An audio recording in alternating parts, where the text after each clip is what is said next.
I've been following your boxing in the ring too, and you've had I think your career right now has one very memorable low and one very memorable high, which was the last fight. I think, and both fights seem really similar going into the end. And I'm gonna give you my theory.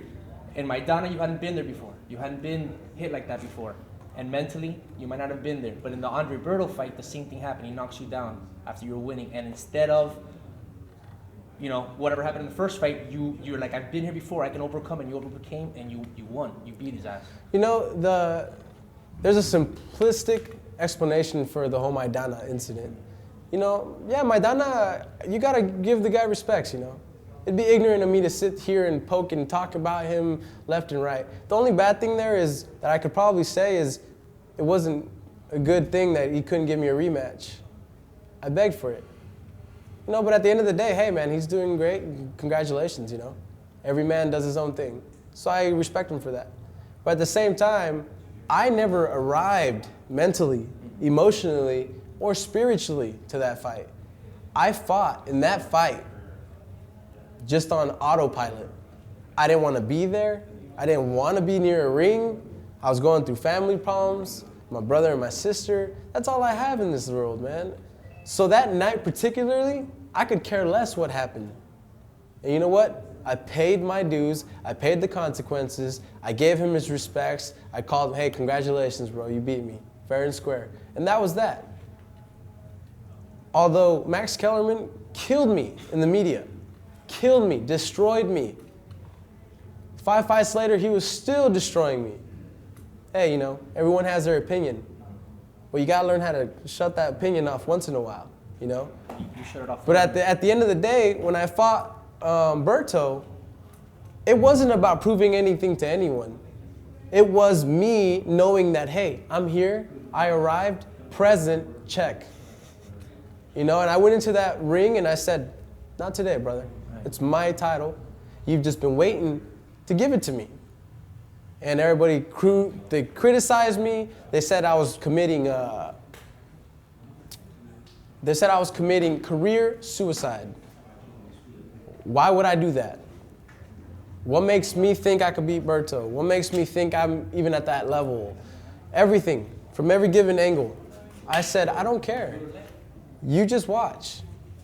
Pay attention. That's all I did.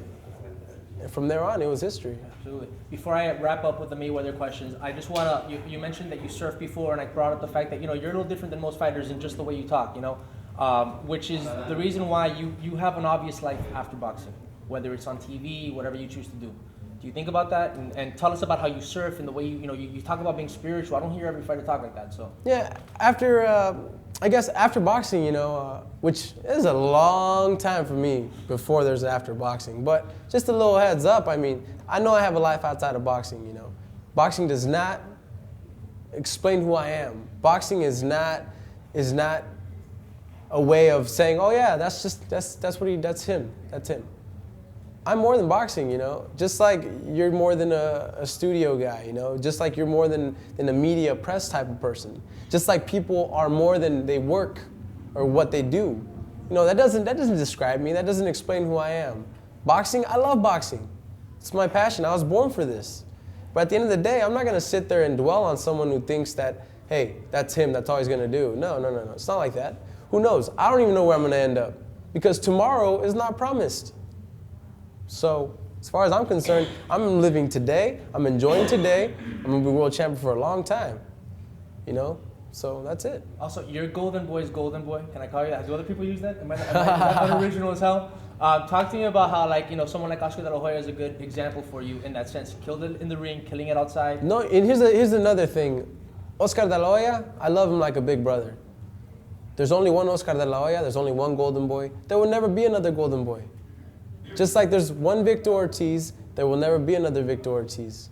Well, besides the ones that my dad made. Other than that, I'm the only Victor that's in the media, in the public eye, and rocking the world, and that's it.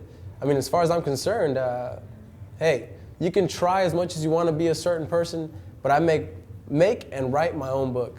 Awesome, man. And the last question is, tell us what's going to happen with Mayweather and finish it out. Where are you? You're talking about you weren't there mentally for Maidana, you were there mentally and spiritually for Berto. So where are you going to be when you get in with Mayweather? I just have to say, At the least, I'm not one to talk. I'm not one to say a whole lot about somebody. Hey, if you gotta go do that, congratulations. I applaud you for that, but I'm not that kind of guy.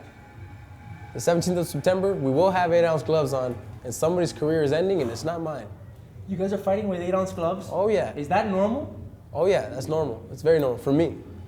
I've had all my fights at 8 ounces. And the only reason that I can't fight in Reyes is because our good dear friend Mayweather didn't let me. He wants me to fight in his grants. My pleasure. Dude, he's never really been hit as hard as you're going to hit. Good for him. Right? I'm ready, bro. I'm ready, and you know what? Like I said, I know Floyd's going to be ready, and ready for that as well. So let's get it on, baby. Hell yeah. Awesome. Thank you, man. Yeah, welcome.